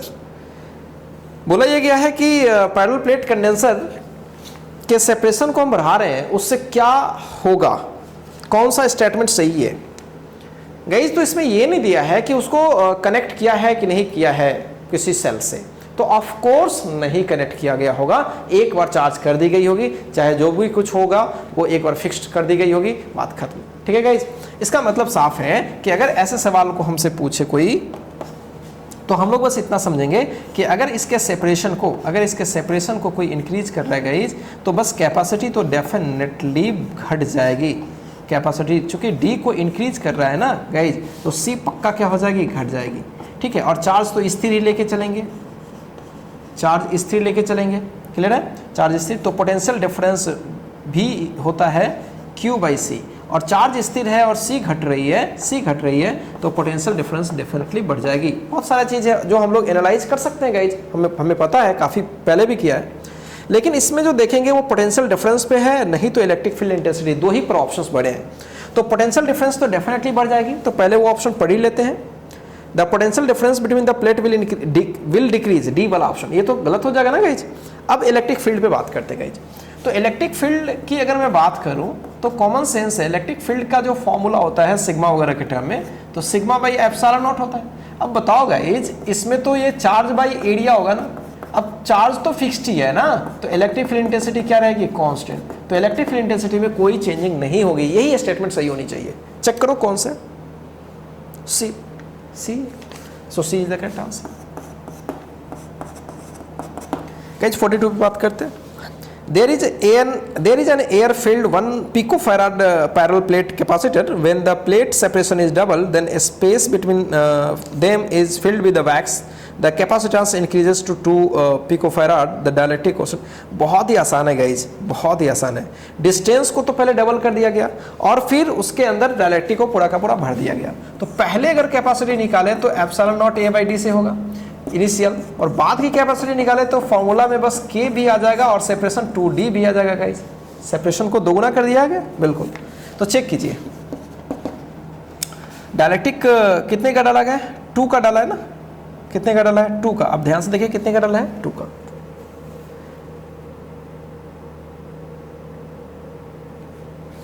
नहीं 2 का नहीं डाला गाइस, डायलेक्ट्रिक पूछा ही गया है, सॉरी। तो सवाल क्या है, पहले कैपेसिटी था 1 पिको फैराड और अब जो कैपेसिटी है 2 पिको फैराड हो गया है, ठीक है। अब कैपेसिटी क्या हो गया, 2 पिको फैराड। तो आपसे ये पूछा गया है कि के क्या होगा, तो गाइज यहीं से दिख लो ना, यहीं से देख लो, epsilon nought A by D का वैल्यू कितना डाल दें, 1 डाल दें, इसी में आगे बढ़ते हैं। तो epsilon nought A by D के जगह पर अगर मैं 1 डाल दूं तो 1 इंटू के बाई 2 विल बी 2, क्लियर है गाइज। ये भी पिको फैराड, ये भी पिको से पिको कैंसिल हो जाता, so what will be the के विल बी 4, के विल बी 4। बहुत ही आसान सवाल है गाइज। पहले कैपेसिटी कितना दे रखा था, 1 पिको फैराड, बाद में बोला कि सेपरेशन को दोगुना कर दिया और किसी डायलेक्ट्रिक को इंसर्ट कर दिया, तो अब उसकी कैपेसिटी कितनी हो गई, 2 पिको फैराड। तो आप बताएं कि कितनी डायलेक्ट्रिक कांस्टेंट वाली मटेरियल को डाला था। बहुत ही आसान है गाइज। क्वेश्चन नंबर 43 देखते हैं। The capacity and energy stored in a parallel plate condenser with air between its plates, respectively C0 and W0. If the air is replaced by glass, dielectric constant 5 between the plate, the capacity of plate and energy stored in it will. Guys बहुत ही आसान है, ऐसे सवाल आप past में भी किए हैं। इसको हटाते हैं, कैपेसिटी के टाइम्स हो जाएगी, अगर पूरा में अगर आप पूरे स्पेस में अगर डायरेक्टली भर दिया तो कैपेसिटी के टाइम्स हो जाएगी गाइज। उसके बाद सारा कुछ हम एनालाइज कर सकते हैं। चार्ज में कोई फर्क तो नहीं होगा, पोटेंशियल डिफरेंस घट जाएगा क्योंकि कैपेसिटी बढ़ गई है, और फिर एनर्जी के बारे में चेंज हो जाएगी। ये सब चीज़ें आप खुद से देख सकते हो, ज़्यादा कुछ करने की जरूरत नहीं है। 44 में फोर्स पूछा गया है, ये तो क्लास में डिस्कस करा रखा है हमने, ठीक है, इसमें कुछ देखने की चीज़ें नहीं है।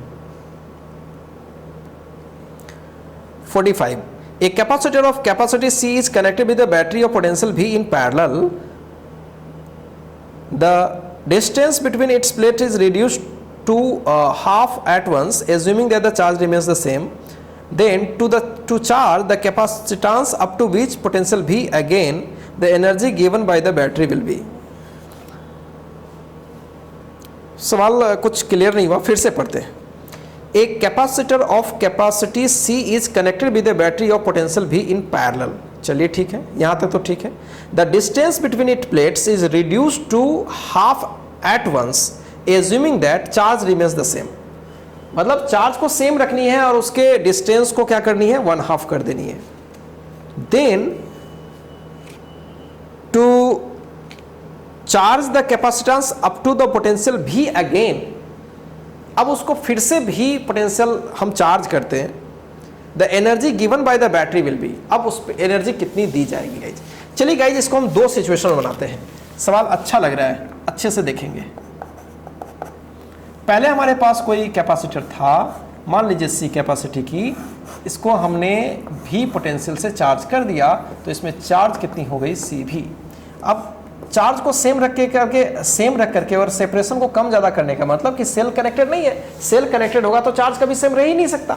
तो इसका मतलब है कि अभी इसके चार्ज को फिक्स्ड रखा गया है, तो इसका मतलब सेल कनेक्टेड नहीं है। और इसके बाद इसके सेपरेशन को हाफ कर दिया गया, सेपरेशन को हाफ कर दिया गया गाइज। तो अब इसकी जो फाइनल कैपेसिटी हो जाएगी epsilon nought A by D by 2 हो जाएगी। पहले इसकी कैपेसिटी क्या रही होगी, epsilon nought A by D रही होगी, तो ऑफ कोर्स इसकी कैपेसिटी 2 टाइम्स हो गई इनिशियल की। इनिशियल की कितनी हो गई, 2 टाइम्स हो गई। अगर मैं इसको सी मान लूं तो अब इसकी कैपेसिटी कितनी टाइम्स हो गई, 2 टाइम्स हो गई। इतना तक तो क्लियर है गाइस, आगे पढ़ते। Then to charge the capacitors up to potential भी अगेन। अच्छा, अब इस वाले कैपेसिटर को जिसकी कैपेसिटी 2C हो गई है, अब इसको भी वोल्टेज से फिर से चार्ज किया गया। ठीक है, सेल लगाया गया और भी वोल्टेज से चार्ज किया गया। Energy given by the battery would be, अब एनर्जी कितना दिया, तो गाइज अभी मैं फाइनल एनर्जी निकालूं तो क्या होगा, half of C into V square, 2 से 2 कैंसल। गाइज कितना आसान है, सी बी स्क्वायर, कितना energy, C B square, battery ने इतना उसमें एनर्जी दिया है। क्लियर है गाइज, चलिए कॉपी कीजिए इस चीज को, या फिर ऐसा करते हैं ना गाइज, अब इसको खत्म ही कर लेते हैं, खत्म ही कर लेते हैं। 46। क्या गाइज ये चीज समझ में आई आप लोगों को, मुझे लगता है नहीं समझ में आई, फिर से समझिए। कोई एक कैपेसिटर है, इस पे उसने क्या किया, किसी सेल से कनेक्ट करके और फिर बोला कि हम इसी कैपेसिटर के सेपरेशन को हम हाफ कर देंगे लेकिन चार्ज को सेम रखते हुए। तो गाइस चार्ज को सेम रखते हुए पोटेंशियल को सेपरेशन को अगर आधा करना है, इसका मतलब है कि सेल से डिस्कनेक्ट करना पड़ेगा। तो जैसे सेल से डिस्कनेक्ट कर दिया तो जो चार्ज रहेगी वो तो चार्ज स्थिर रहेगी। तो अब इसकी कैपेसिटी आधी हो गई, सेपरेशन आधी हो गई, तो कैपेसिटी क्या हो गई, 2 गुनी हो गई। अब बोला गया कि अब इसको फिर से चार्ज करना है भी वोल्टेज तक। अच्छा, 2C भी वोल्टेज तक चार्ज करना है, तो अब कितना एनर्जी इसको देना पड़ेगा, तो इसकी एनर्जी कितनी स्टोर होगी इसमें देख लीजिए, सी बी स्क्वायर, इतना ही एनर्जी उसको देना पड़ेगा गाइस। नेक्स्ट सवाल 46। In identical spherical drops charge to same potential V are combined to form a big drop, the potential. Guys ये सब सवाल हम लोग कर चुके हैं क्लास में, सारा कुछ बहस कर चुके हैं, इस पर कुछ करने की जरूरत नहीं है। One plate of parallel plate capacitor is smaller than other. One plate of parallel plate capacitor is smaller than other. Then the charge on a smaller plate will be. Guys कुछ फर्क नहीं पड़ता, प्लेट छोटा हो या बड़ा हो, ठीक है। इक्विवेलेंट अगर मान लीजिए कि एक ऐसा प्लेट है और एक ऐसा प्लेट है, तो इतना ही दूर का कैपेसिटर माना जाएगा, ठीक है गाइज। तो इसकी चार्ज अगर Q हो रही है तो इसकी चार्ज डेफिनेटली माइनस Q हो रही है, तो चार्ज में कोई फर्क नहीं है, दोनों पर चार्ज की मैग्नीट्यूड हमेशा क्या रहती है, सेम रहती है। हाँ, आगे पीछे रहे, छोटा बड़ा रहे, कोई फर्क नहीं पड़ता, तो हमेशा ऐसा प्रोजेक्शन लेंगे, छोटा दोनों का एरिया सेम वाला लेंगे और वही कैपेसिटी में पार्टिसिपेट करेगा। 48 देखते सही, 6 माइक्रोफैराड, तो इसका आंसर क्या हो जाएगा गाइस, अभी हम लोग देखा नहीं। A smaller plate will be equal to other, हाँ बिल्कुल सही, यही होगा। A 6 microfarad capacitor is charge from 10 volt to 20। अच्छा, 10 से 20 पे कर दिया, तो इंक्रीज इन एनर्जी कितनी होगी गाइस, बहुत ही आसान है ना। 6 का है ना, तो इनिशियल एनर्जी निकाल लेंगे 1/2 सी भी स्क्वायर, और बाद का एनर्जी निकाल लेंगे 1/2 सी बी स्क्वायर, और फिर आंसर कर लेंगे गाइस, कुछ खास नहीं है, डिफरेंस लगा लेंगे। 49 देखते हैं। As shown in figure, a very thin sheet of aluminum is placed in between the plates of condenser. Then capacity will increase, decrease. Guys, समझेंगे अच्छे से। ये सब सवाल खूब पूछे जाते हैं, काफी जगह पूछे गए हैं। कोई भी कैपेसिटर ऐसे है और इसके अंदर एकदम पतला सा स्ट्रिप एल्युमिनियम का डाला है या किसी मेटल का डाला, तो फिर पूछता है कैपेसिटी में क्या फर्क पड़ेगा। तो गाइज अगर आपको याद होगा कि अगर मोटा सा थिकनेस का अगर हम डालें किसी मेटल को, तो इसकी कैपेसिटी ऐसी कुछ हो जाती थी, याद है आपको, ठीक है, याद होगा। लेकिन ये T नेग्लिजिबल है, नेग्लिजिबल का मतलब लगभग 0, तो कुछ फर्क नहीं पड़ेगा ना, तो कैपेसिटी क्या हो जाएगी, epsilon nought A by D ही रहेगी ना, तो कोई फर्क नहीं पड़ेगा, no change, no change, no change guys. अगर ये मोटा रहे तब कुछ फर्क पड़ता है, so remains unchanged guys. And 50 same है, 27 drops of water of same size and equally similarly charge, they are united to form a bigger drop, then what factor will electric potential changes, electric potential कितने factor से change कर जाएगी guys. अगर आपको याद हो थोड़ा बहुत, मुझे तो थोड़ा बहुत याद है कि बाद की जो बिग का जो पोटेंशियल होता है वो होता है n की पावर 2/3 इंटू वी स्मॉल, शायद मुझे अगर याद हो तो यही है।